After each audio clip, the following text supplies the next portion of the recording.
My name is Lacey Mitchell, and I am the daughter of a powerful woman, the wife of a liar. It all started with the constant drowsiness, days when my mind felt glued together, and even after sleeping 15 or 16 hours, I would still be sluggish and hazy. I never imagined that this exhaustion would lead me to the darkest truth of my life. At my desk at the company, my eyelids felt heavy as I tried to focus on the financial report. My colleague, Sarah, stopped by with a playful smile. "Lacey, you look so tired. Could it be that you're pregnant? Sleepiness is the first sign, you know." Her joke made me laugh, a little sweetness seeping into my chest. "Who knows, Sarah? Travis and I are trying." We exchanged a few more laughs before the office door swung open, and my mother, Mrs. Evelyn Harper, the company's president, walked in with the air of someone conducting a surprise inspection. Evelyn had heard everything, and her face instantly darkened, her sharp eyes slicing through me like a blade. "You can't slack off at work just because you're my daughter," she barked, her stern voice echoing through the room. "You have to be serious about your job. This month, you're losing all your bonus." Sarah's face went pale. She didn't dare say a word, though she wasn't punished. After my mother left, Sarah whispered to me, her voice full of pity. "Evelyn isn't like a mother to you, Lacey. She's not grooming you as her successor. She's even stricter with you than with regular employees. Outsiders probably think your husband is her real child." I forced a smile, but her words lingered in my mind. Travis, my husband, had been promoted to vice president just 2 years after we got married, with my mother's full support. He was always favored by her, while I, her biological daughter, was assigned menial tasks, sent on distant business trips, and subjected to scolding. That night, I bought a pregnancy test. My heart pounded as I waited for the result. One line: not pregnant. I sank to the bathroom floor, a strange wave of disappointment washing over me. We had been trying for over a year, and I had dreamed of a small family. But the sleepiness didn't go away, prompting me to get a full health checkup. The doctor looked serious as he held my blood test results. "Ms. Lacey, your blood contains sleeping medication, a type used regularly. Are you taking sedatives?" I shook my head, confused. I've never taken anything like that. I went to 2 other hospitals, and the results were identical. My suspicion turned to fear. Who was drugging me, and why? Only 2 people had the opportunity: Travis, my husband, or my mother, who lived with us in our large mansion. I couldn't think of a reasonable motive. I began reviewing my daily routine, and the easiest thing to tamper with was the green smoothie I drank every night before bed. Every evening, Travis would make it himself. He said it was made from organic kale and superfoods a friend sourced from a farm in California. "Lacey, I want you to always be beautiful." His thoughtfulness used to warm my heart, and I had silently thanked my mother for introducing him to me. But now, everything seemed suspicious. I decided to find out the truth. That night, as usual, Travis brought the glass to our room, a gentle smile on his face. "Your skin's already looking smoother. If you like, I can get more."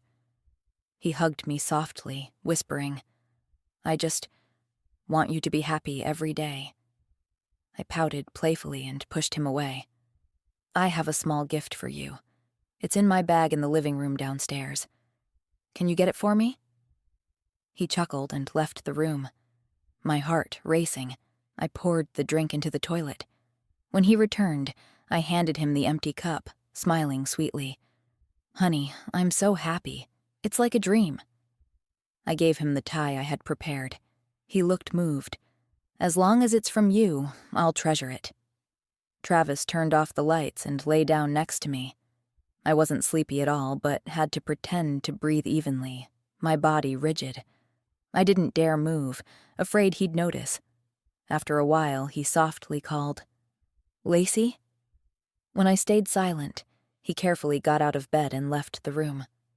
The bedroom had its own bathroom, so he wasn't going there. 20 minutes passed and he hadn't come back. I crept out, searching quietly. He wasn't on the first or second floor. My gaze turned toward the third floor, my mother's room. She had always made it clear. She valued her peace and often worked on company documents there, so aside from the maid who cleaned periodically, Travis and I were not allowed upstairs. But curiosity pushed me forward. I slipped off my slippers, holding them in my hand, and walked barefoot. As soon as I reached the hallway, I heard a woman's moans. I recognized them instantly. Intimate sounds. My mother bringing a man home? She was single. That wasn't strange. But why hide it? Just then, a man's voice spoke. "I love you. I'll love only you forever." That voice was Travis, my husband. I froze on the spot, the blood in my veins turning to ice, my hand gripping the wall to keep from collapsing. No. I must have heard wrong, I told myself, but instinct drove me closer, each step trembling, until I reached the slightly ajar door. Through the gap, I heard more clearly. Travis's voice again, this time tinged with regret, as he lay beside my mother, stroking her hair tenderly. "If we had a child, that would be wonderful."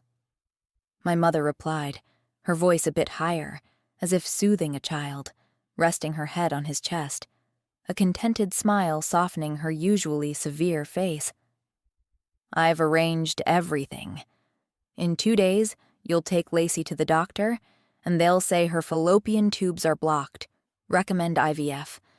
I've already had my eggs retrieved. Then we'll have a child of our own." Her words cut into my heart like a knife.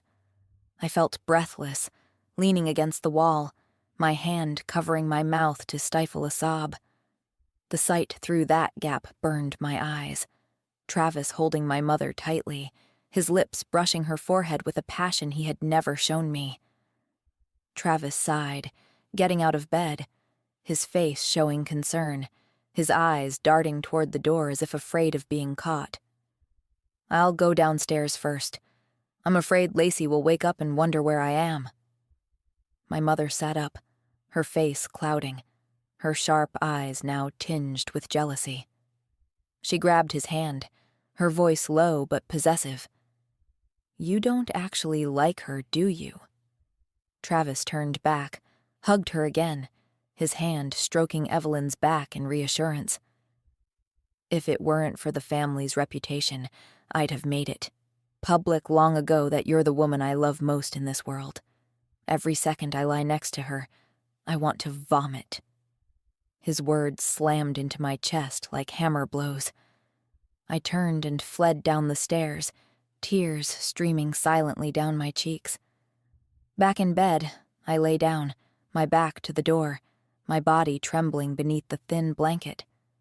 Less than 10 minutes later, Travis returned.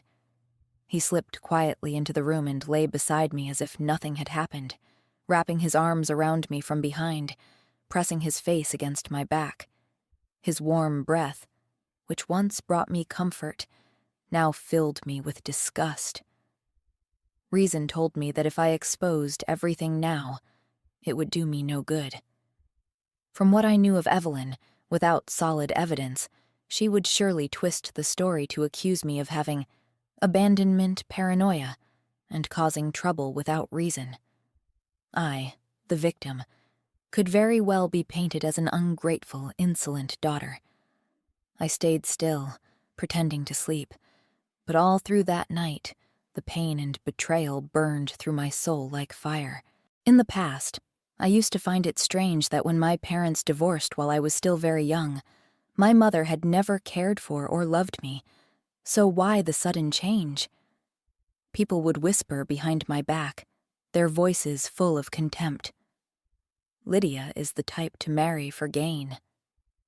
When she married my father, my grandfather was the director of a large factory, powerful and wealthy.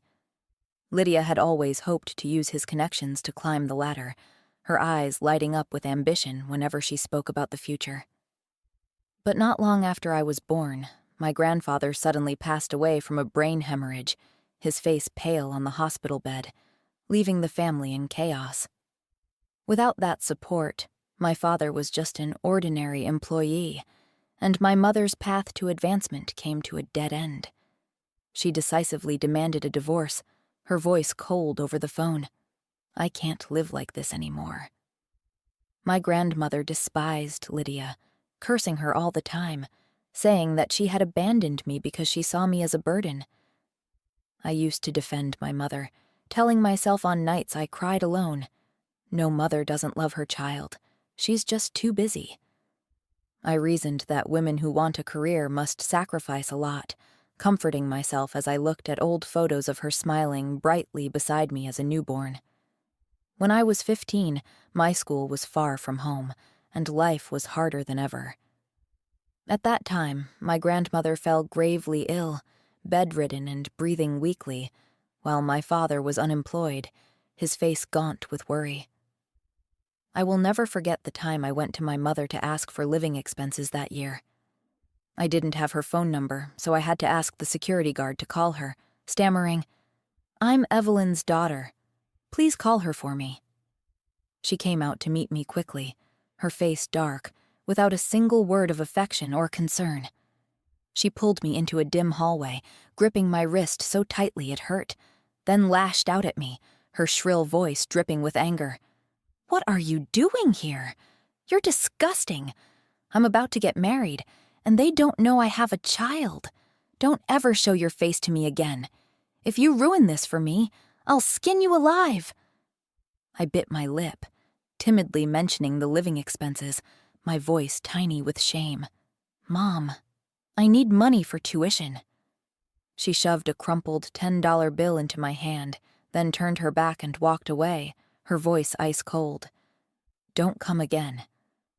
From then until I graduated college, I never saw her again, telling myself, I have to be strong. I don't need a mother anymore. A year ago, Lydia was the one who reached out to me, her voice over the phone as sweet as if nothing had ever happened. "Daughter, I miss you so much." At that time, I had just graduated and was job hunting, sitting in my cramped, rented room surrounded by messy stacks of resumes. Lydia spoke like a loving mother, her warmth completely fake. "I've never been loved by a man in my life. You're my only child. From now on, everything I have will be yours. Come into the company and learn management." I was hesitant, standing in front of the mirror looking at my tired face, my thoughts tangled. My father, Liam Hayes, sat at the old dining table, holding a cup of cold coffee, his voice warm but weary, his eyes shining with hope as he gently stroked my hair. "She's your mother. She must regret leaving you back then and wants to make it up to you. You should cherish that." I nodded, trying to believe him, but my grandmother pointed to an old photo of Lydia and said, "Your mother is the kind of woman who's never lost. She only comes back when she can use you." After joining the company, Lydia introduced me to Travis, her face glowing as she pushed him toward me in the office. Travis is a capable man, and he has a good temperament. Lydia kept creating opportunities for us to have time alone. We went on business trips together, worked late into the night, and he was always there. Travis treated me well, taking care of everything. His warm smile when he brought coffee to my desk, the little gifts he'd buy me when traveling for work. Small, thoughtful things. The time that moved me the most was one night after working late past midnight, walking home in pouring rain when I was harassed by a stranger. I panicked and screamed. Travis appeared like a hero. That's when I learned that on days I came home late, he had been following behind to protect me, his silhouette quiet under the dim streetlights. My mother often urged me, sitting at the dinner table with a mysterious smile. "Travis is handsome, fit, has a good personality, and is ambitious. A man like that is hard to find, and he's young, so he's energetic in that department too." At the time, I only thought her words were odd, my face flushing with embarrassment. Now looking back, it turns. Out. She had already experienced it. What she said wasn't advice. It was bragging. Never in my worst nightmares did I imagine my own mother stabbing me in the back, her bright smile as she introduced Travis to me now flashing in my mind like a sharp knife. She destroyed my marriage and wanted to take away my right to be a mother, too. That malicious scheme made me tremble with rage. I had made up my mind. Not only would I leave this place, but I would make those two despicable people feel the agony of betrayal, just as they had done to me. This wasn't blind revenge. It was justice. Justice for all the years I had been deceived. The next morning, sunlight streamed through the curtains, falling across my tired face. I sat up, my mind tangled from a sleepless night. Travis walked into the room, the same fake, caring smile he wore every day, his voice gentle. "If you're not feeling well, just stay home and rest today." He leaned in to kiss my forehead, but the image of that mouth on my mother last night made my stomach turn, my insides twist. I put my hand on his chest, pushing him away lightly but firmly, forcing out a strained smile. "It's fine. Just go to work. Don't be late." He didn't notice the flash of disgust in my eyes, only smiled, ran his fingers lightly through my hair as if he were still the perfect husband, then turned and left, the steady sound of his leather shoes echoing across the wooden floor. I sank back down onto the bed, my hands clutching the bedsheet, thoughts swirling chaotically. How can he pretend to be so perfect? Just then, my phone buzzed. A message from Taylor Donovan, my best friend. Though since marrying Travis, I'd been consumed by the grind of work and family. My mother would always scold me whenever I wanted to meet friends, her voice cold and sharp. "Instead of working, you just want to hang out." I grew tired of the nagging and gradually went out less, to the point where Taylor had to ask me 3 times before I'd join her once. Looking back now, I shuddered, realizing my mother had deliberately isolated me, turning me into an easy-to-control puppet for her and Travis's scheme. I met Taylor at our usual spot, the sweet aroma of Hawaiian macadamia ice cream and wasabi shrimp, our college favorites, pulling me back to carefree days. Taylor, with her radiant smile, pulled me into a tight hug. "Lacey, are you okay? You look exhausted." I forced a smile, hiding the swell of emotions. "Yeah, it's just been a bit stressful lately." We chatted and laughed, but when Taylor brought up Trina Vincent, her tone dropped, her eyes gleaming with a hint of satisfaction. "Trina, remember?" Dropped out in middle school. Family shoved her into a relative's company. Still the same nasty attitude, bullying female coworkers. Then she got attacked, lost sight in one eye, half her face ruined. Couldn't take it, jumped off a building. The name Trina made me freeze, childhood memories rushing back like a nightmare. Back then, Trina was a notorious school bully, leading her friends to target me because I was a single-parent kid. My father worked non-stop, with no time to care for me, leaving me withdrawn and shy. Trina zeroed in on me, leading her gang to slap me, pour dirty water over me, tear my books to pieces, their cruel laughter echoing through the school hallway. I used to think avoiding them was enough, but the more I yielded, the crueler they became. Taylor, with her high ponytail and fiery eyes, couldn't stand it. She grabbed a mop from the bathroom and swung it straight at the bullies, shouting, "You think staying quiet makes them stop? It just makes you easier to pick on." Taylor's parents were local journalists, and thanks to them, my bullying was documented, Trina was charged, and her family shamed into moving away. That incident taught me a bitter lesson. Yielding doesn't mean being spared. After dinner with Taylor, I felt lighter.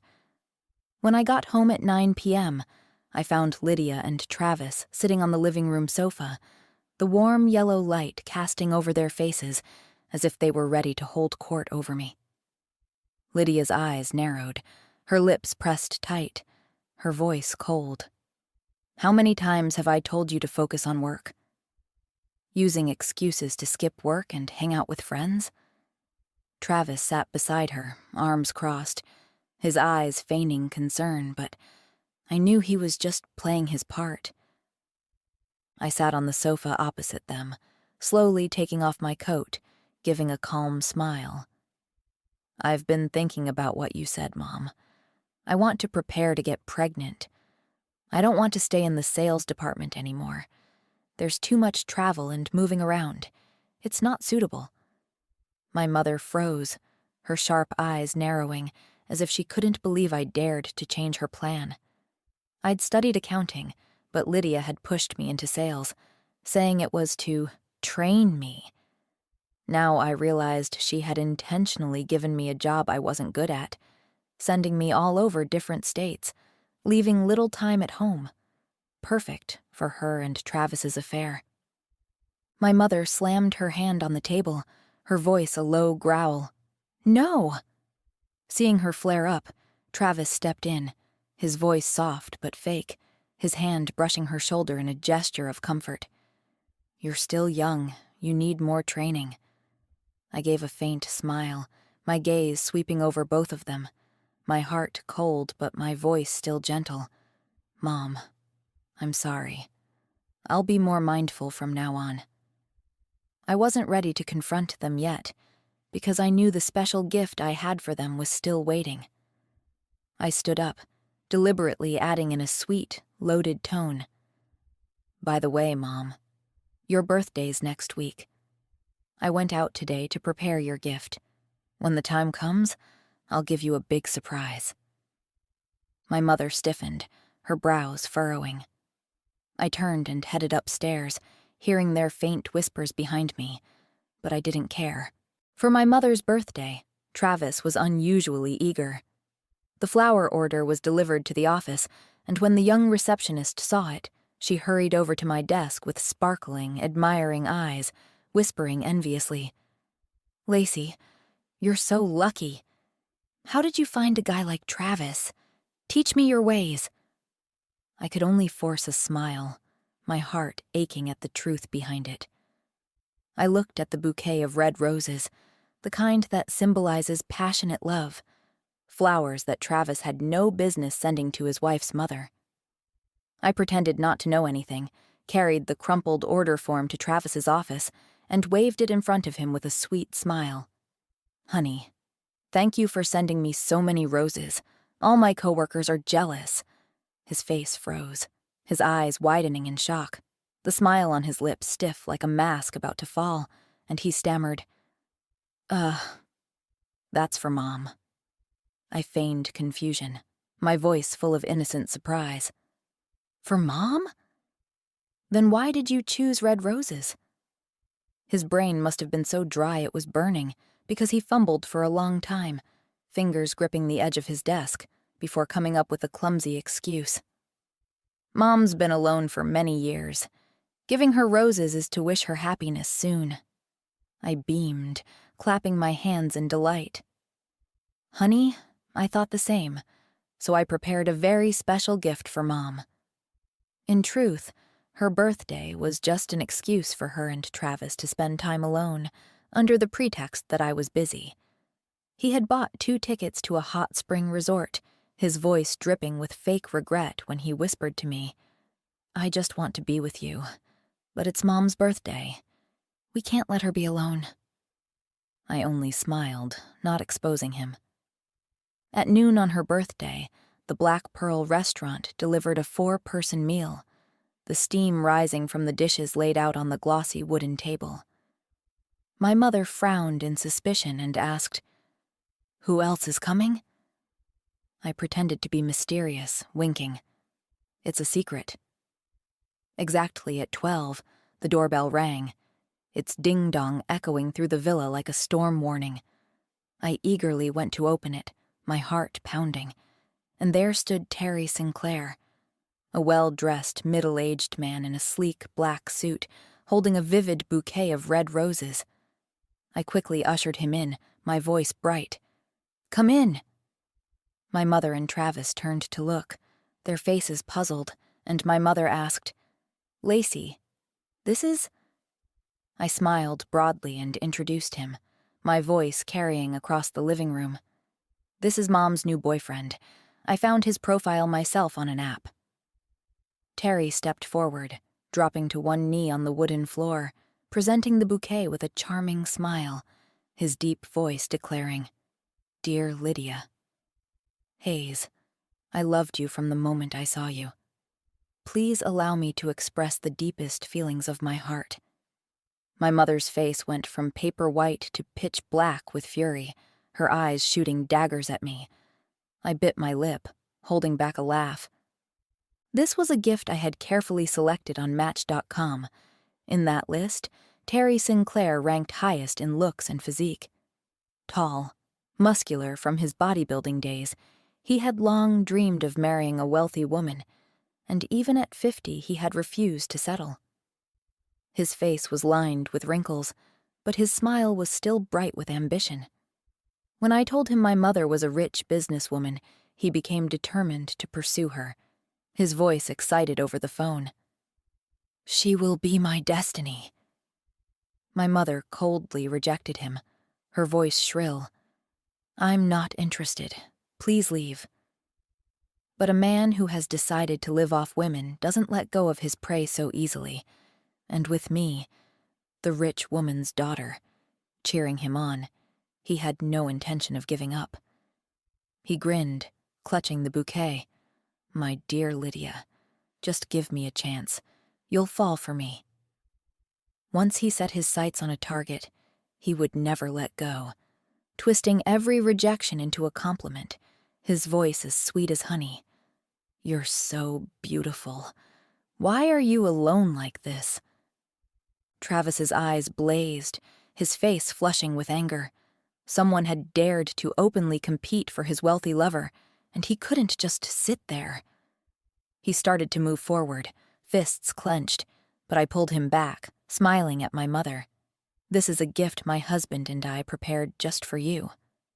I stressed the words, "my husband." "He said that seeing us happy must make you lonely, so we invited Terry for you." I turned to Terry, my tone bright.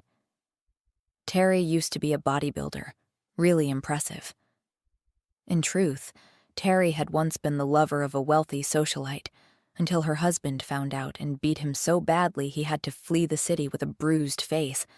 But of course I would never reveal that. Travis sat close to my mother, his body rigid, but I pulled him to his feet, making room for Terry, my voice light. "Sit next to me instead." As soon as Terry sat down, he began his performance, flirting and tending to my mother, putting food in her bowl, peeling shrimp for her, speaking in a sweet tone. "Eat up. This dish is great for your skin." Ignoring my mother's expression of pure disgust and her dagger-like glares, he stayed in character, his hand brushing hers, accidentally. My mother fidgeted through the whole meal, her grip on her knife and fork tight, and as soon as she was done eating, she stood and dismissed him without pretense. "Leave." Quick as a flash, I fished the resort tickets from Travis's pocket and shoved them into Terry's hands. "Take my mother to relax. Feelings take time to grow." Travis tried to stop me, his face pale, but I stepped in front of him, my voice taunting. "You don't want Mom to be alone forever, do you?" To escape Terry Sinclair, my mother left the house in a panic, her face tight with anxiety. The more she refused him, the more persistent he became, trailing after her, his voice calling outside. "Lydia, wait for me!" I stoked the flames, whispering to him, "Keep going. She hasn't dated in years. She just needs time." My tone was sweet, encouraging. Women often say no when they mean yes. She may act like she's refusing, but inside, she's hoping. Terry understood perfectly. At 55, still with nothing, My mother might be his last chance. After all, she really was a businesswoman. He squeezed my hand. "Thank you. I'll do my best." Travis was livid, his face twisted with rage. "What the hell are you doing?" I feigned innocence, my voice light. "Didn't you say Mom was lonely? I just want her to be happy." I shot him a sharp, cold look. "What do you mean by that?" Travis stared at me, flustered, stammering. In the past, I'd always been quiet, letting his words slide, but it wasn't because I was weak. It was because I respected individual choices. As long as it didn't cross moral or legal lines, everyone had the right to live their own way. But this time, I chose to fight back, thinking, because I know, no matter how much I yield, they won't let me go. I warned him seriously, my voice low but laced with authority. "For my mother's happiness, you'd better help Terry get in." My mother came home at 10 p.m., looking utterly wrecked, her hair a mess, her face pale from exhaustion, no doubt driven half mad by Terry's persistence. The moment she stepped inside, she confronted me in fury, pointing a finger straight at my face. "Lacey, you humiliated me on purpose, didn't you? You're deliberately defying me." I put on my best wounded daughter act, eyes brimming with tears. "Mom, you're the one who taught me. Women need love. I just want you to have happiness of your own." I threw every line she'd once used to brainwash me right back at her. She choked on her words, her face twisting in rage, unable to find a comeback, forced to swallow her anger and stomp upstairs. Before bed, Travis walked into the room holding a glass of bright green smoothie, the faint scent of strawberries in the air, the same fake smile plastered on his face as every day. "Drink this." I pushed the smoothie aside, letting it deliberately clink against the edge of the table, then sighed, my voice heavy with feigned frustration. "I'm too upset. I can't swallow anything right now." I opened my laptop, pretending to focus on drafting a proposal for a new project, the light from the screen casting over my face, hiding the sharpness in my eyes. I knew Lydia was waiting for me to fall asleep so Travis could sneak up to the 3rd floor to comfort her. But if I didn't sleep, he wouldn't dare slip away in the middle of the night. "Want to endure this? Then we'll endure it together. No one's getting to feel comfortable." Travis lay down on the bed, but only a few minutes later he sprang up, his restless footsteps pacing back and forth across the wooden floor, each step steady but tinged with agitation. He came closer, sat beside me, his hand brushing my shoulder, his voice gentle but fake. "Don't overwork yourself. Sleep early. Take care of your health. We're preparing to have a baby." His eyes glimmered with excitement, but I knew it wasn't for me. I put on a sorrowful expression. "I want that too, but I don't understand. It's been 2 years, and I still haven't gotten pregnant." Travis's eyes lit up instantly, as if I had just unlocked the door to his plan. He quickly pulled out his phone, sent me a contact card, his voice eager. "This is my friend, a gynecologist at a big hospital. Go see her again. Ask her to help you." He wrapped an arm around my waist, his warm breath brushing my ear as he whispered, "Lacey, I really want to be a dad." I forced a faint smile, but inside, my blood turned cold, nausea rising at the thought. If everything went according to their plan, using my mother's egg with his sperm for IVF, then that child. Would it call me mom or sister? The thought made me shiver, my hand gripping the edge of the table to keep my composure. I had to act fast. If I stayed in this house, one day I'd lose my mind. The next morning, perhaps because Lydia hadn't been comforted the night before, she was up unusually early, her face sour, her sharp eyes slicing over me as I came down the stairs. I deliberately slipped my arm through Travis's, my fingers lacing tightly with his, wearing a sweet, happy smile, my voice syrupy. "Honey, I want to eat something you cooked today." Travis didn't dare refuse, but I could feel his body tense, his smile forced like a mask about to crack. Before we went down for breakfast, I had spoken to him seriously in the room, my tone light but layered with meaning. "We have to show as much affection as possible so Mom can see how happy love is. Only then will she want to try starting a new relationship." He nodded, but his eyes darted away, clearly uneasy. The breakfast table was covered with a pristine white cloth, the smell of toasted bread and coffee filling the air, but the atmosphere was heavy, like a storm about to break. Lydia sat across from me, her hand on her coffee cup, lips pressed tight, then suddenly spoke, her voice cold. "You're both doing this to provoke me, aren't you?" I widened my eyes in feigned confusion, my voice innocent. "Mom, what's wrong?" Then I pretended to suddenly realize, turning to Travis, squeezing his hand, my voice sweet. "Mom, you must be going through menopause. That's why you get irritable and raise your voice. Actually, what you need most right now is a bit of love to soothe your spirit." I began talking about Terry Sinclair, my tone bright as if sharing a delightful secret. "You're a strong woman, Mom, and if you married someone like that again, you'd both just be busy, right? But Terry can cook. He's gentle and attentive. A family man." I tilted my head, smiling dreamily. "Just imagine. Every day you come home and there's someone waiting for you. A hot meal on the table. Every morning you wake up and your clothes are folded neatly on the bed, ready to wear.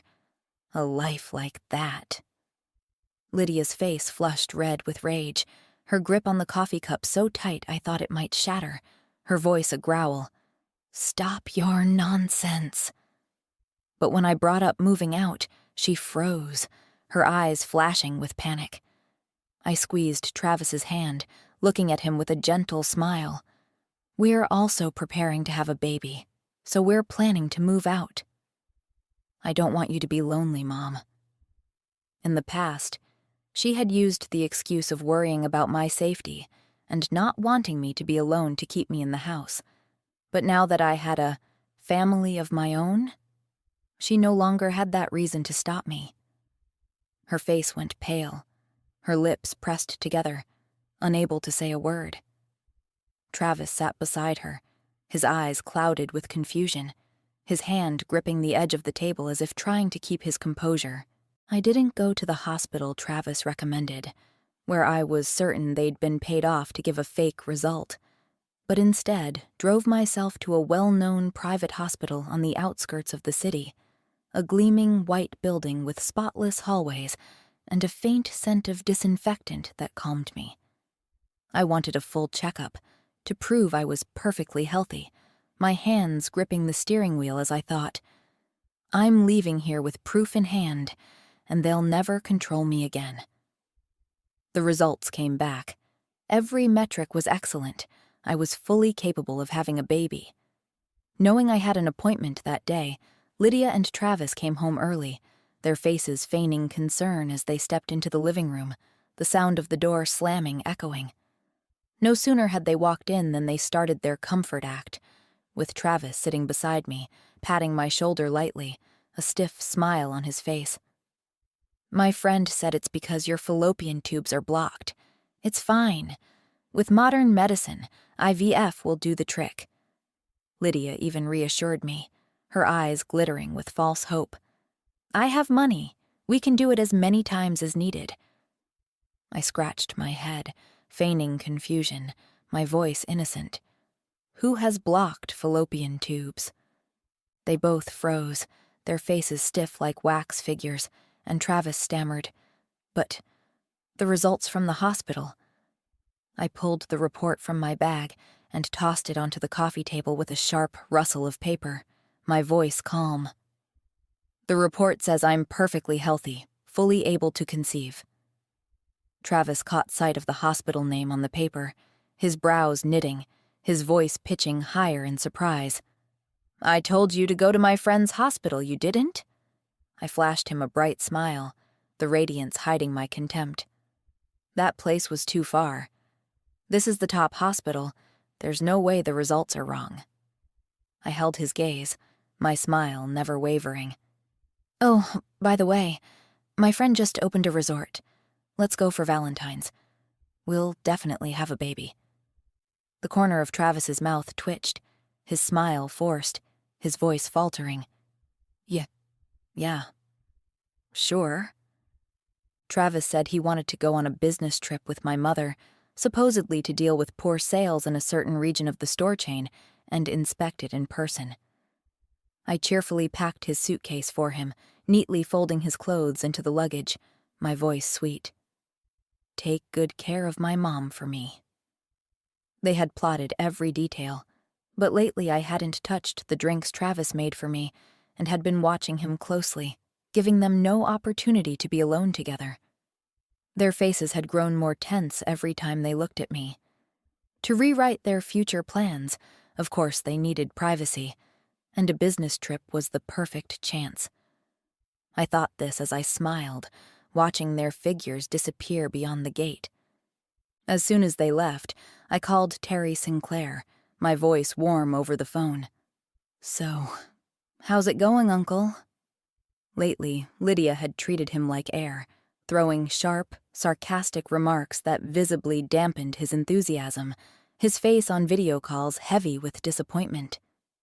I encouraged him, my voice lively. "If you don't persevere to the end, how will you win a beauty's heart?"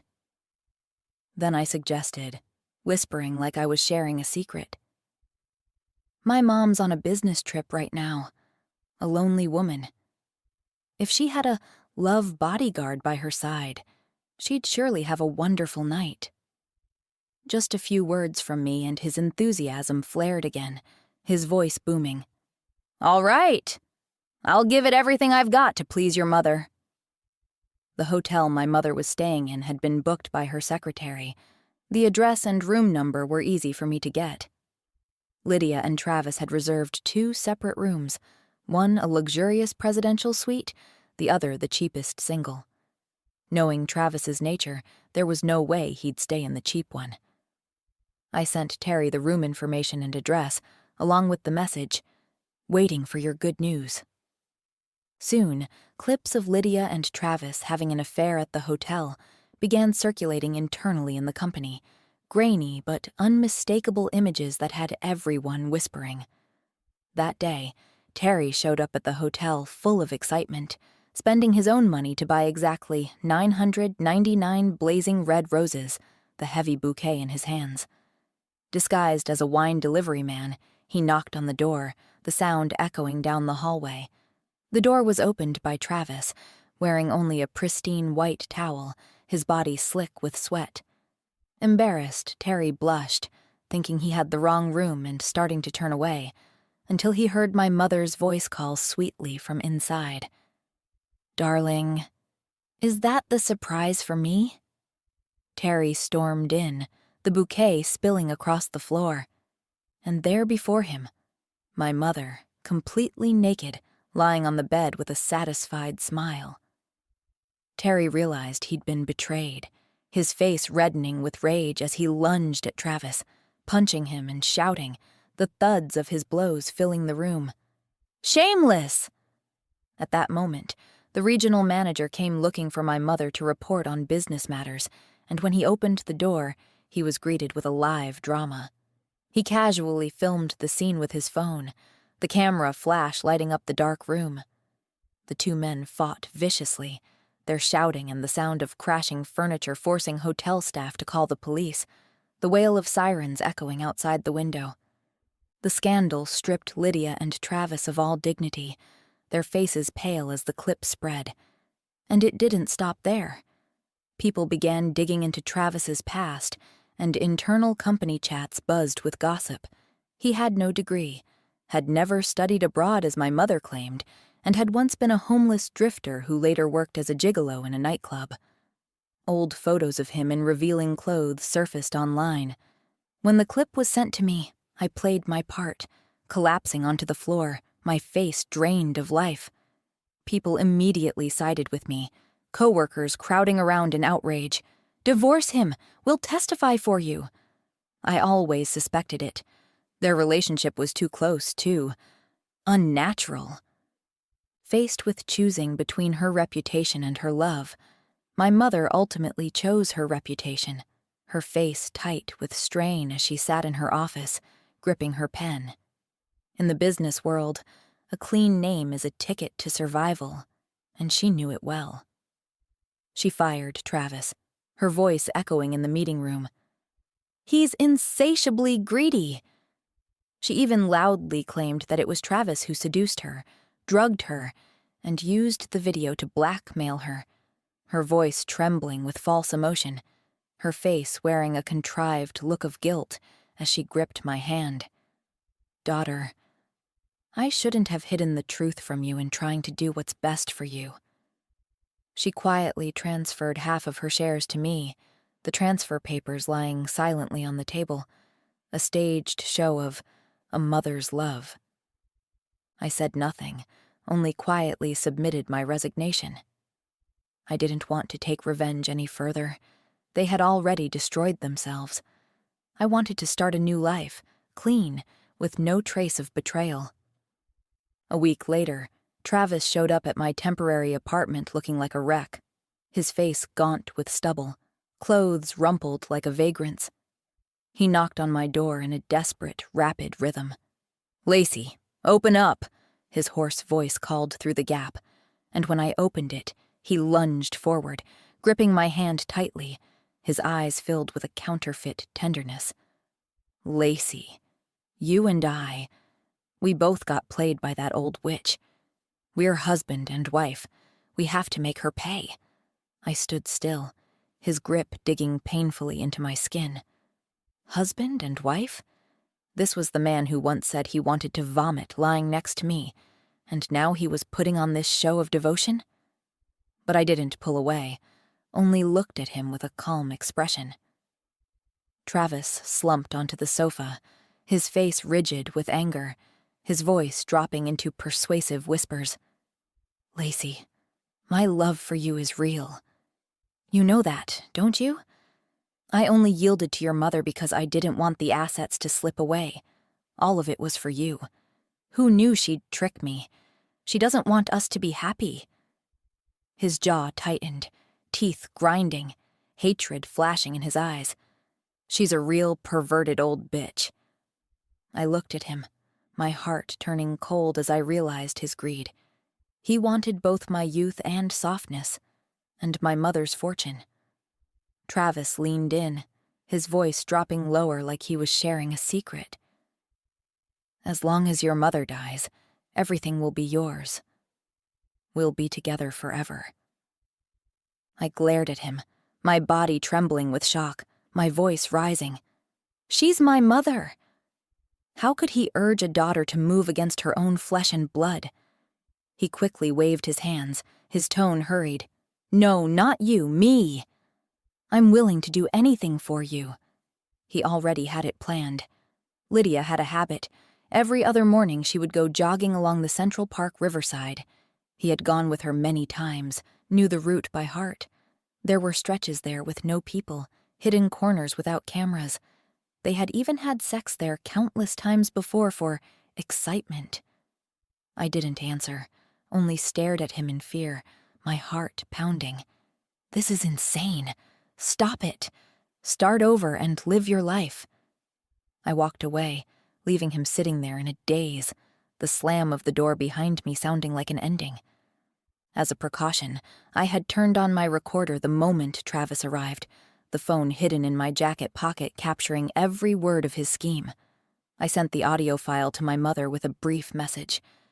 Be careful. Extremely careful. She was choked with emotion when she called back, her voice trembling. Thank you. I'll help you get the divorce smoothly. Later, I'll introduce you to a better husband. I gave a bitter smile. Better? She'd once introduced me to Travis, and now she dared to say that? But I didn't expect that my mother wouldn't spare Travis either. From a drifter gigolo, she had dressed him up with a fake foreign education, pushed him into a vice president's seat. She had invested both feelings and money into him, only to be called a perverted old hag. And now he was plotting to rob her. The betrayal drove her into a fury. Just a few days later, the police called me to identify a body, the officer's voice cold over the phone. "Ms. Hayes, we need you to come in for identification." My mother had sent people to deal with Travis, intending only to break his legs so he'd taste suffering. Her face must have been twisted with rage when she gave the order. But cornered, he panicked, wrestled a gun away from one of the thugs, and aimed it straight at her head. The gunshot rang out, blood splattering across the wall and floor. She died instantly, her eyes wide with shock. Not wanting to go to prison, Travis leapt into the river, the splash swallowing him. 2 weeks later, they pulled his body from a whirlpool downstream, bloated, purple, unrecognizable, his face deformed by water and time. My mother's funeral was arranged by my father, Liam Hayes, his aged face lined deeply as he quietly set up the coffin and white flowers. Though he had hated her for years for abandoning me, it was over now. At her graveside, his voice murmured, "We're all human. Everyone has the right to seek a better life." I stood silent for a long time afterward, in the drizzle by her grave. I had never wanted this ending. I only hoped that in that vicious struggle, they might have looked back, at whether any of what they had was real at all. But human nature, it always exceeds imagination, full of greed and cruelty. I inherited my mother's company, hiring a professional CEO to help with management. I knew the road ahead was still full of lessons to learn, while outside, the bustling city carried on. I wouldn't let the past drag me into hell. I would build my future from these ashes, cleaner, stronger than ever,